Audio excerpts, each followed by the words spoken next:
فبأي آلاء ربكما تكذبان صدق الله مولانا العظيم وصدق رسوله النبي الأمي الكريم ونحن على ذلك لمن الشاهدين والشاكرين والحمد لله رب العالمين.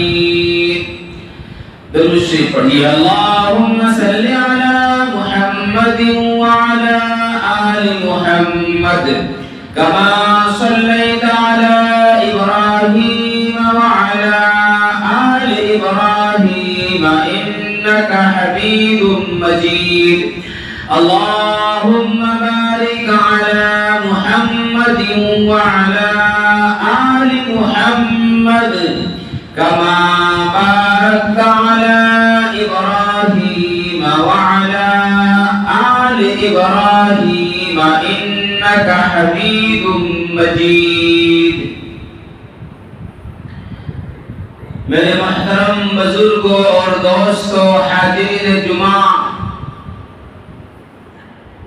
اللہ جل جلالہ وعمن عوالہ کا بہت ہی بڑا احسان ہے کہ اللہ تبارک و تعالی نے اللہ کے پاک گھر میں آ کر جمعہ کے قبل کچھ دیر دین کے بعد کہنے اور سننے کے توفیق عطا فرمائی. اللہ تبارک و تعالی سے دعا کیجئے کہ اللہ تعالی ہمیں 100% سچ اور حق بات کہنے کے توفیق عطا فرمائے، پھر سن کر عمل کی توفیق عطا فرمائے.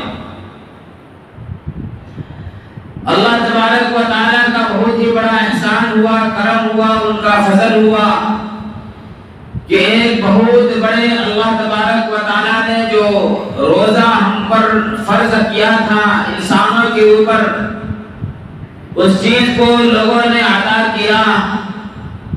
پھر کل ہی عید کی نماز ادا کی اور پھر اللہ تبارک و تعالی نے آج جمعہ کے دن ہم سبوں کو نصیب فرما دیا. اللہ تبارک و تعالی کا یہ بہت بڑا احسان ہے، کرم ہے.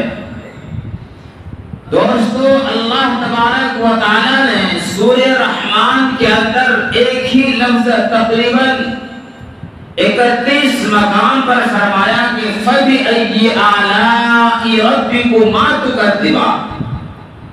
اللہ تبارک و تعالی ارشاد فرماتا ہے کہ میری کون کون سی نعمتوں کو تم ٹھکراؤ گے.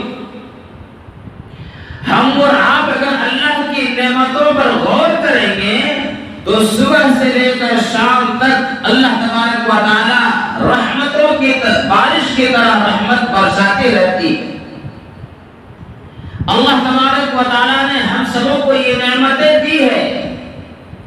آج ہمیں اور آپ اس کی قدر نہیں کر رہے ہیں. یہ زمین اللہ تبارک و تعالی نے انسانوں کے لیے بنایا. فَبِأَيِّ آلَاءِ رَبِّكُمَا تُكَذِّبَانِ. کیا یہ نعمت کو دیکھ کر تم ٹھکراؤ گے؟ آسمان کو دیکھیے. فَبِأَيِّ آلَاءِ رَبِّكُمَا تُكَذِّبَانِ. یہ کیسی اللہ تبارک و تعالی کی نعمت ہے. فَبِأَيِّ آلَاءِ رَبِّكُمَا تُكَذِّبَانِ. یہ چاند کو دیکھ کر غور کرو. فَبِأَيِّ آلَاءِ رَبِّكُمَا تُكَذِّبَانِ. کہ دیکھو کہ ستارے کیسے چمک رہے ہیں. فَبِأَيِّ آلَاءِ رَبِّكُمَا تُكَذِّبَانِ. یہ اللہ تبارک و تعالی کی نعمت ہے. ہم لوگوں کو اللہ تبارک و تعالی نے انسان بنایا، پھر ہمیں ایک ہمارے جسم کے اندر 360 جوڑ اللہ نے لگایا. فَبِأَيِّ آلَاءِ رَبِّكُمَا تُكَذِّبَانِ. کیا ہم یہ نعمتوں کی اللہ کی قدر کر رہے ہیں؟ اللہ نے اتنے بہترین ہاتھ بنایا، ہاتھوں کے اندر پکڑنے کی صلاحیت رکھی. فَبِأَيِّ آلَاءِ رَبِّكُمَا تُكَذِّبَانِ. آنکھوں کے اندر دیکھنے کی صلاحیت رکھی. فَبِأَيِّ آلَاءِ رَبِّكُمَا تُكَذِّبَانِ. زبان دے کر بولنے کی طاقت دی. فَبِأَيِّ آلَاءِ رَبِّكُمَا تُكَذِّبَانِ. دماغ دیا اور سمجھنے کی صلاحیتیں پیدا فرمائی. فَبِأَيِّ آلَاءِ رَبِّكُمَا تُكَذِّبَانِ. اللہ تبارک و تعالی ارشاد فرماتا ہے، اے میرے بندو، میری کون کسی چیزوں کو تم ٹھکراؤ گے؟ یہ نعمت پانی میں کتنی بڑی نعمت ہے. یہ عام ہے، ہمیں قدر نہیں ہو رہی ہے. لیکن جب پانی ختم ہو جاتا ہے تب معلوم پڑتا ہے کہ پانی کی کیا قدر ہے۔ اور پھر اسی طرح اللہ تبارک و تعالیٰ نے اولاد ہمیں اور آپ کو دیا، اولاد بھی اللہ تبارک و تعالیٰ نے ہمیں دی، یہ بھی بہت بڑی نعمت ہے، لیکن آج اولاد کو ہم اور آپ صحیح تربیت اور صحیح تعلیم کی طرف لے نہیں جا رہے ہیں۔ آج جب نوجوان بچے جب جوان ہوتا ہے ماں باپ پریشان ہے، ہمارے اولاد بگڑ گئی، ہمیں تعویذ بنا کر دو، ہمیں یہ کر کے دو، ہمیں وہ کر کے دو۔ میرے دوستو، بچے کے تربیت کے لیے سب سے بہترین جو مدرسہ ہے وہ ماں کی گود ہے۔ آدم علیہ السلام اور حوا علیہ السلام کو چھوڑ کر اس دنیا کے اندر جتنے بھی انسان، چاہے نبی ہو، ولی ہو، کتب ہو، ابدال ہو، عالم ہو، حافظ ہو، قاری ہو، محدث ہو، جو بھی ہے سب عورتوں ہی کے پیٹ سے پیدا ہوا ہے۔ ہم تو اس بات کو مانتے ہیں کہ اب کوئی نبی کوئی عورت نہیں جن سکتی ہے۔ ہمارے آقا جناب محمد عربی صلی اللہ علیہ وسلم پر نبوت ختم۔ اگر آج کوئی نبوت کا دعویٰ کرتا ہے وہ جھوٹا ہے، کذاب ہے۔ لیکن اگر کوئی عورتیں چاہے تو آج بھی ولی کو جن سکتی ہے، آج بھی عالم کو جن سکتی ہے، آج بھی حافظ کو جن سکتی ہے۔ لیکن آج کیوں آج ہماری ماؤں کے پیٹ سے عالم پیدا نہیں ہو رہا ہے، حافظ پیدا نہیں ہو رہا ہے، قاری پیدا نہیں ہو رہا ہے، عالم پیدا نہیں ہو رہا ہے؟ کیوں؟ جب عورتیں توحید پر تھی تو محدث پیدا ہوئے، جب عورتیں پردے پر تھی تو متقی پیدا ہوئے، جب عورتیں اللہ اور اس کے رسول کے اطاعت کرنے والے تھی تو ولی پیدا ہوئے۔ آج دنیا کے اندر دیکھو میرے دوستو، عورتوں کا لباس بدل گیا ہے، عورتوں کی چال چلن بدل گئی ہے، عورتیں اپنی من مانی کر رہی ہے۔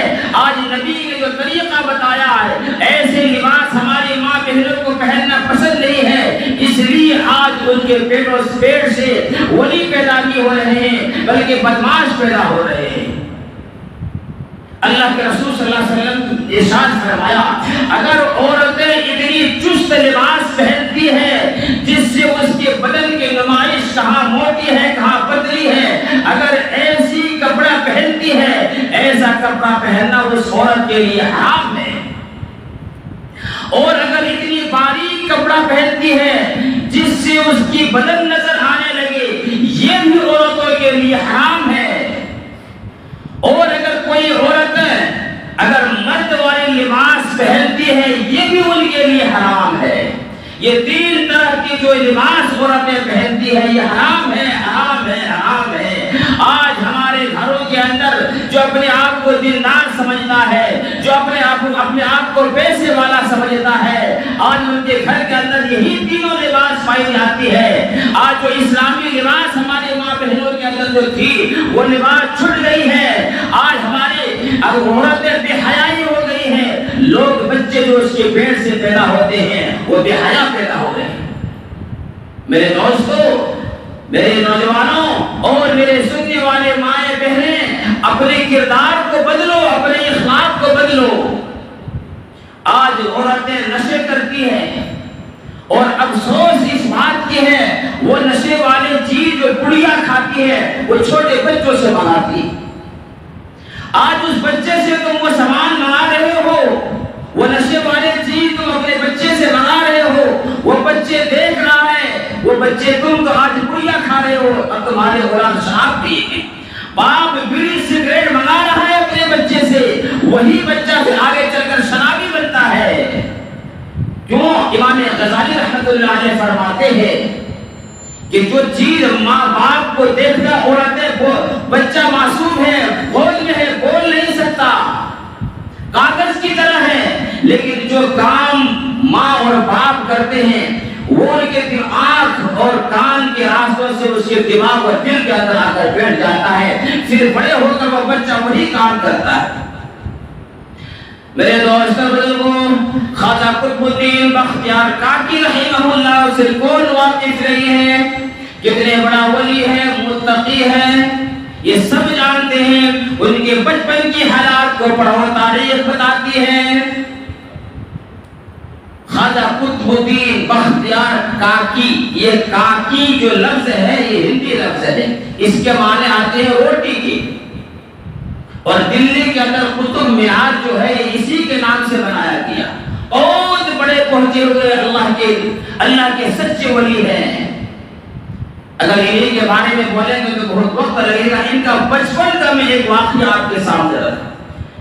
خواجہ قطب الدین رحمۃ اللہ علیہ جب پیدا ہوئے تو ان کے ماں اور باپ نے مشورہ کیا کہ ہم اپنے بچے کو نیک بنائیں گے, اپنے بچے کو نیک بنائیں گے, اللہ سے ان کا تعلق جوڑیں گے.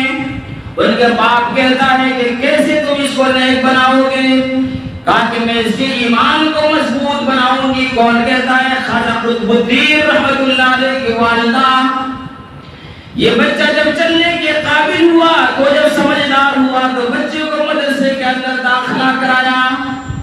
میرے دوستو, جب بچہ پڑھ کر گھر آیا, جب بچہ خواجہ قطب الدین ابھی بچپن ہے, چھوٹا بچہ ہے, اور جب پڑھ کے گھر کے آیا تو کہتا امی میں مدرسے سے آیا ہوں, مجھے بھوک لگی ہے, کھانا دو.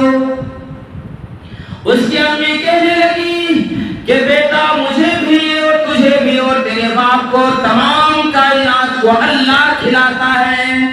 رزق کا مالک کون ہے؟ اللہ ہے. قرآن کریم کہتا ہے وَمَا مِن دَابَّةٍ فِي الْأَرْضِ إِلَّا عَلَى اللَّهِ رِزْقُهَا وَيَعْلَمُ مُسْتَقَرَّهَا وَمُسْتَوْدَعَهَا كُلٌّ فِي كِتَابٍ مُبِينٍ.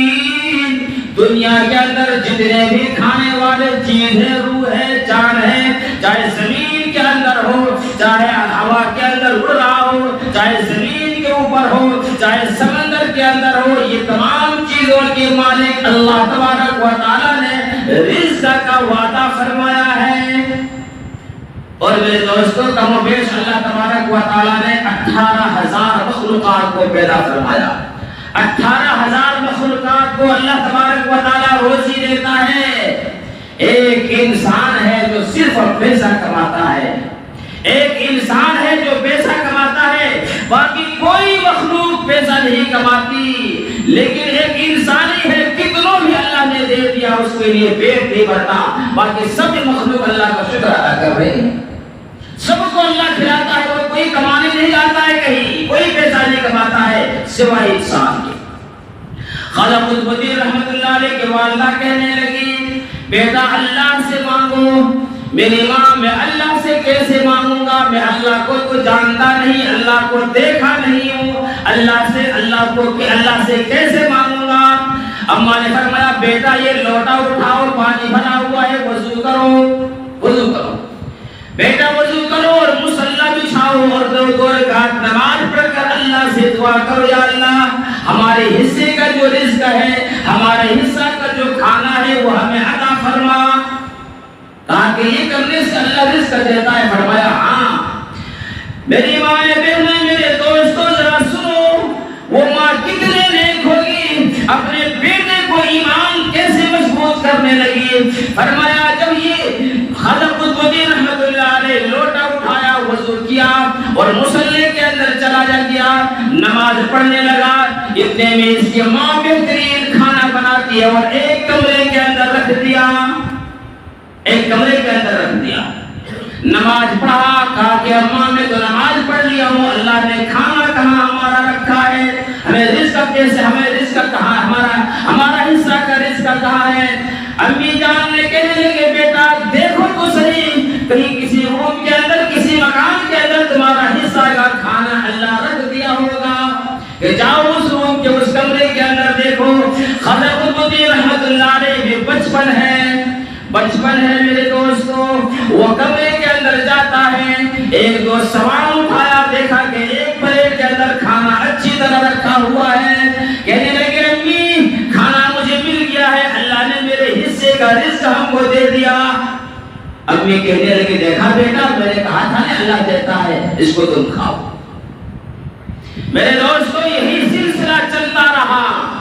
وہ پڑھنے جاتا تھا مدرسہ, گھر پر آتا تھا, وضو کیا اور مصلی کے اندر کھڑا ہو گیا, اللہ سے مانگنے لگا اتنے دیر کے اندر اس کی ماں کھانا بنا کر اس میں کسی کمرے کے اندر چھپا کر رکھ دیتی تھی اور کہتا تھا بیٹا جاؤ دیکھو اللہ نے تمہارا رزق رکھ دیا ہوگا۔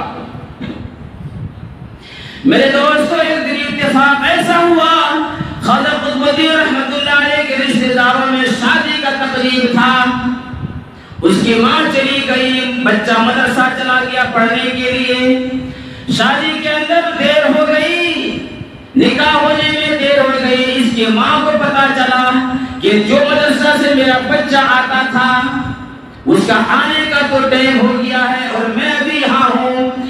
وہ جلدی سے نقاب لگا کر اور دوڑتے ہوئے اپنے گھر سے اس مہمان کے رشتہ دار سے اپنے گھر کے طرف دوڑتی ہے اور دل کے اندر دعا کرنے لگی، اے میرے مولا، میں کئی سالوں سے اپنے بیٹے کے ایمان کو مضبوط کر رہا ہوں، کہیں ایسا نہ ہو کہ میرے بیٹے کا آج اگر کھانا نہ ملے تو کہیں اس کے ایمان میں کمزوری نہیں آ جائے۔ میرے مولا، اے میرے پروردگار، آپ تو ہر چیز پر قادر ہیں۔ یہ اس کی ماں روتی ہوئی آتی ہے، بھاگتی ہوئی آ رہی ہے اور گھر کے اندر تشریف لائی۔ جو وہ گھر کے اندر پہنچی تو دیکھا اس کا بیٹا خواجہ قطب الدین ایک چادر تان کر سو گیا ہے۔ اس کی ماں نے اپنے بیٹے کو جگایا نہیں بلکہ جلدی سے کچن میں رسوئی کے اندر جاتی ہے اور کھانا بنا کر اس مکان کے اندر رکھ دیتی ہے۔ پھر بیٹے کو جگایا کہ بیٹا مدرسے سے آیا ہوگا، تو بھوکا ہوگا، سو گیا، اٹھو کھانا کھا لو۔ اے میرے دوستو، ابھی بچہ ہے، اللہ سے کیسے تعلق جڑ گیا۔ فرمایا امی نے تو کھانا کھا لیا، امی نے تو کھانا کھا لیا۔ فرمایا بیٹا کس نے دیا، کون لا کر دیا؟ فرمایا امی کون دیا، اللہ نے دیا۔ اور میرے دوستو وہ کہنے لگا، خواجہ قطب الدین بختیار کاکی رحمت اللہ علیہ کہنے لگا ابھی بچہ ہے۔ فرمایا کہ میری ماں اتنے سالوں سے میں کھانا کھا رہا تھا لیکن وہ کھانا کے اندر کہاں وہ مزہ تھا جو آج میں نے کھانا کھایا۔ آج جو میں نے کھانا کھایا اس کھانے کے اندر اتنا مزہ تھا کہ زندگی میں ایسا کھانا مجھے کبھی نصیب نہیں ہوا تھا، آج تو اللہ نے ایسا کھانا دیا۔ میرے دوستو جب ایمان بن جاتا ہے، جب اس کی ماں نے اپنے بیٹے کو ایمان اتنا مضبوط کر دیا تھا، اپنی اس کی ماں نے کیسے تربیت کی کہ بیٹا اللہ دیتا ہے، جب اس بات پر اس کو یقین ہو گیا تو اللہ نے حقیقت میں اس کو جنت سے کھانا کھلا دیا۔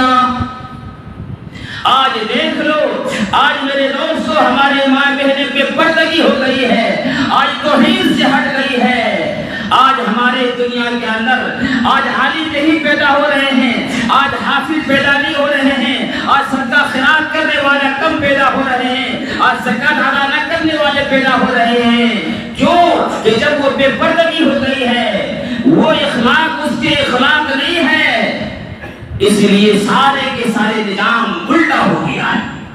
پھر وہ یہ غور نہیں کر رہا ہے۔ ایک حدیث کے اندر ہے، حضرت ابو ہریرہ رضی اللہ تعالیٰ عنہ فرماتے ہیں کہ اللہ تبارک و تعالیٰ ارشاد فرماتا ہے ہلاکت ہے اس انسان کا جو کسی کا انڈا یا رسی چوری کرے اور اس کو ہاتھ کاٹ دیا جائے، ہاتھ کاٹ دیا جائے۔ حالانکہ انڈا اور رسی میں ہاتھ شریعت نے کاٹنے کا حکم نہیں دیا ہے، اس کا ایک مقدار بتایا۔ لیکن میرے دوستو اگر آج کوئی انڈا چوری کر رہا ہے، آج کوئی رسی چوری کر رہا ہے، وہی انسان آگے چل کر کسی کا بکری چوری کرے گا، کسی کا مرغی چوری کرے گا، اس کو ہاتھ کو کاٹ دیا جائے گا۔ اسی کو شریعت نے حدیث کے اندر فرمایا۔ آج دیکھ لو ہم اور آپ اپنے بچے کے ہاتھ میں کیا دیتے ہیں؟ ارے باپ کتنا محنت سے کما رہا ہے، کبھی غور کیے ہو؟ آج یہاں بچہ آیا اور جس طرح چاہا بس میرا بیٹا ہے، یہ ہونا وہ ہونا، رات دن اس کے ہاتھ میں غلط چیز ہم اور آپ دے دیے ہیں۔ یہ ہلاکت ہے، وہ بچے کے لیے شفقت محبت نہیں ہے۔ میرے دوستو اسی طرح ایک اور واقعہ تاریخ کے اندر آتا ہے، حضرت فروخ رحمت اللہ علیہ۔ حضرت فروخ رحمت اللہ علیہ مدینے کے اندر ایک مرتبہ آواز لگی کہ کوئی ہے اللہ کا بندہ ترکستان جانا ہے دین کو پھیلانے کے لیے، اسلام کو پھیلانے کے لیے، قرآن کو پھیلانے کے لیے، کوئی ہے اللہ کا بندہ کہاں جانا ہے ترکستان جانا ہے۔ یہ فروخ رحمت اللہ علیہ اٹھتا ہے اور اپنا نام پیش کرتا ہے کہ میں جاؤں گا۔ یہ مدینہ کے اندر نوجوان تھا، ابھی شادی ہوئی تھی اور اس کی بیوی حاملہ کے اندر تھی۔ گھر مدینہ مسجد نبوی سے اپنے گھر تشریف لاتا ہے اور اپنے بیوی کو کہتا ہے میں اللہ کے راستے میں نکل رہا ہوں، میں اللہ کے راستے پر جا رہا ہوں، میں توحید کو پھیلانے کے لیے، میں قرآن کا پھیلانے کے لیے، میں اسلام کو ڈنکا بجانے کے لیے میں جا رہا ہوں۔ اس زمانے کے مائیں تھی، حالانکہ انہوں نے کہا کیا ہوگا، میرا کیا ہوگا اور میرے پیٹ کے اندر بچہ ہے کیا ہوگا؟ فرمایا تو اور بچے اللہ کے حوالہ۔ اور میرے دوست کتابوں کے اندر لکھا ہے کہ 30,000 درہم اس آدمی نے اپنے بیوی کو دیا اور اللہ کے راستے میں نکل گیا، اللہ کے راستے میں نکل گیا۔ اور ایک دن نہیں، 2 دن نہیں، 1 ہفتہ نہیں، 2 ہفتہ نہیں، مہینہ نہیں، سال نہیں، 2 سال نہیں، اسی طرح کرتے کرتے 30 سال پورا گزر گیا۔ 30 سال فروخ رحمت اللہ علیہ کے اللہ کے راستے پر نکل گیا، 30 سال ہو گیا۔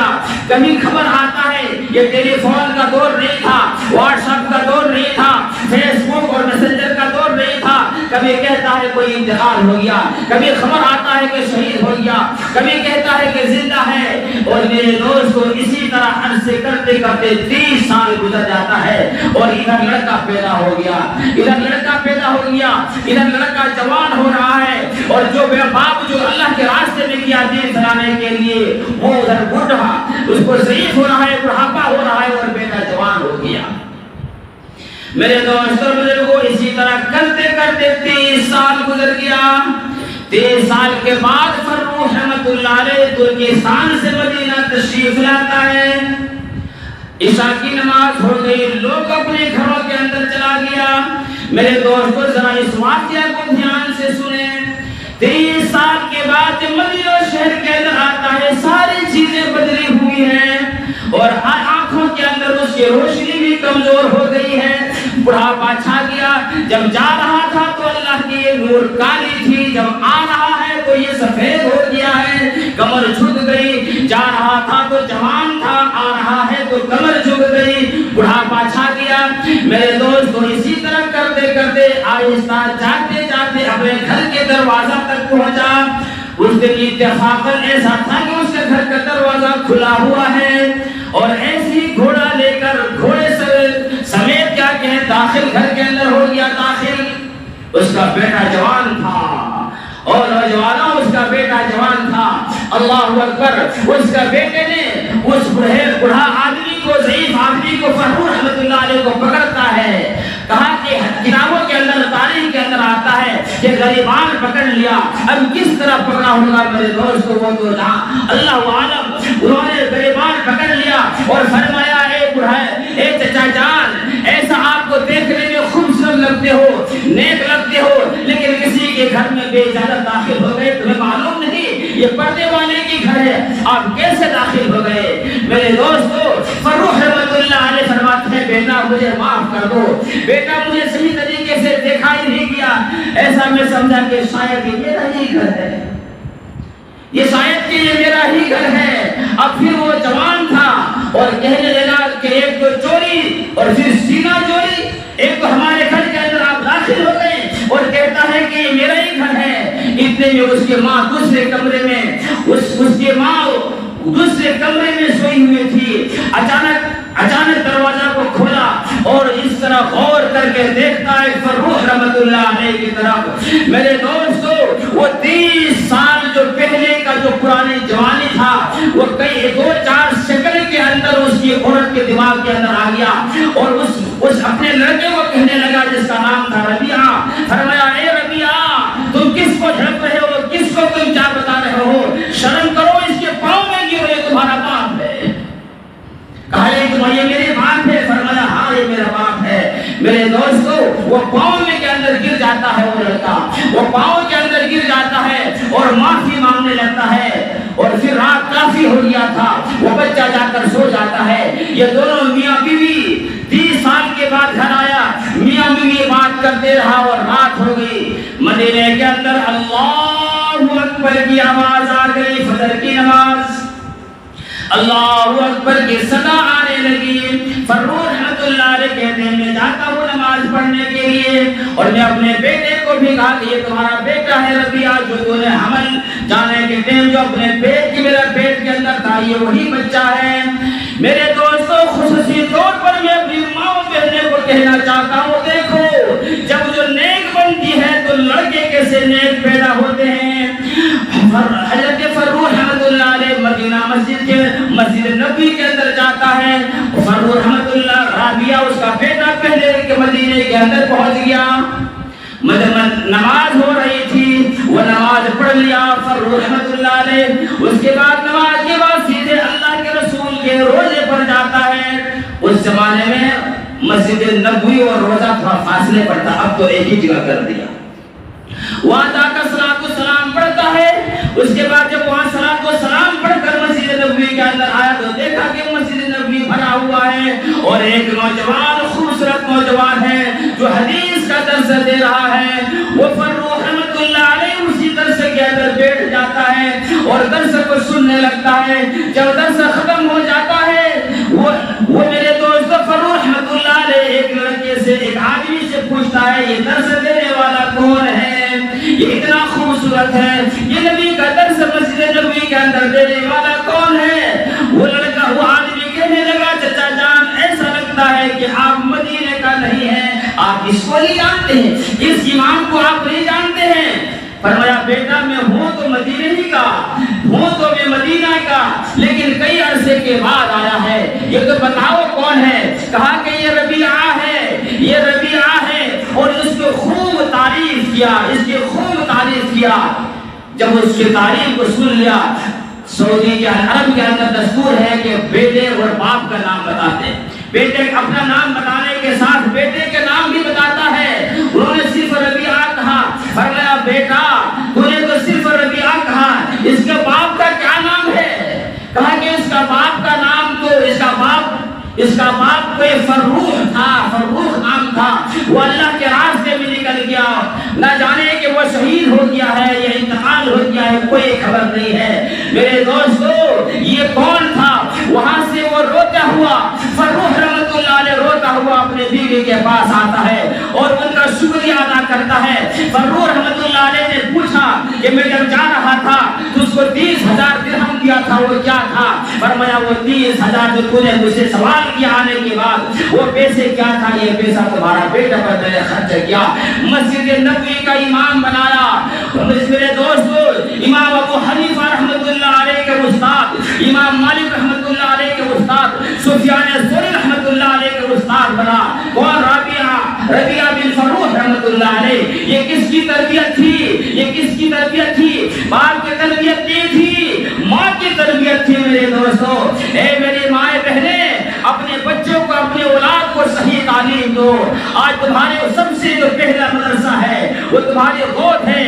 اگر آج تم پردے کے اندر آ جاؤ گے، آج تمہارے پیٹ سے عالم پیدا ہو سکتا ہے۔ تو نشے کرتی ہے، تو چھوٹا نشہ کرتی ہے، تو گڑیا کھاتی ہے، تمہارے گود سے جو پیدا ہو رہے بچہ وہ شرابی بن رہا ہے، جوا کھیلنے والا بن رہا ہے، ماں باپ کی نافرمان بن رہا ہے، اللہ اور اس کے رسول کے نافرمان بن رہا ہے۔ جب تو اللہ اور اس کے رسول کے انکار کرتی تھی، تمہارے پیٹ سے جو بچہ پیدا ہوتا تھا وہ مجاہد بنتا تھا، وہ عالم بنتا تھا، وہ محقق بنتا تھا، وہ قاری بنتا تھا۔ آج تمہارے کردار بدل گئے، آج تمہارے اخلاق بدل گئے، آج تمہاری لباس بدل گئے۔ آج ڈانس کرنے والا بھی تمہارے پیٹ سے پیدا ہو رہا ہے، شراب پینے والا بھی تیرے پیٹ سے پیدا ہو رہا ہے۔ ایک دور تو ایسا تھا تیروں کے بوچھاروں میں اور تلوار کے چھاؤں کے اندر جو نماز نہیں قضا کیا وہ لال تیرے پیٹ سے پیدا ہوا۔ آج نماز کو چھوڑنے والا، دین کا مذاق اڑانے والا میری ماں تیرے گود سے پیدا ہو رہا ہے۔ اس لیے دوستو بزرگوں میری ماں بہنیں، ہمیں اور آپ کو چاہیے، ماں باپ کو چاہیے کہ اپنے اولاد کو صحیح تعلیم دے۔ اللہ تبارک و تعالیٰ سے دعا ہے اللہ رب العزت ہمیں اور آپ کو کہنے سننے سے زیادہ عمل کرنے کے توفیق عطا فرمائے، وما توفیق الا باللہ۔ سنت ادا کرنے